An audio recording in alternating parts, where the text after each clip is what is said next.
Everyone, and welcome back to another video. Today I'm going to show you how you can make a Snapchat account. It's pretty easy and I'm going to show you how you can do it. So first of all, you're going to download Snapchat. You're going to download Snapchat basically from your Google Play Store or from the App Store if you're on iOS.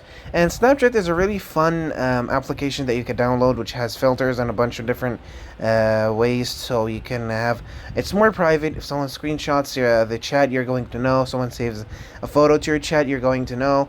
So it's a pretty fun application. It's a social media application. So once you download Snapchat, you're going to click on Snapchat, and once you click on Snapchat, you're going to click on sign up, okay, and then you're going to click on continue.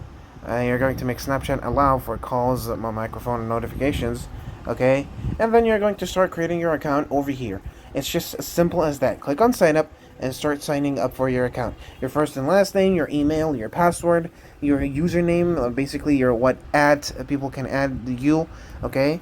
And yeah, this is basically how you can create a Snapchat account. Thank you so much guys for watching. Don't forget to like and subscribe, and I'll see you later.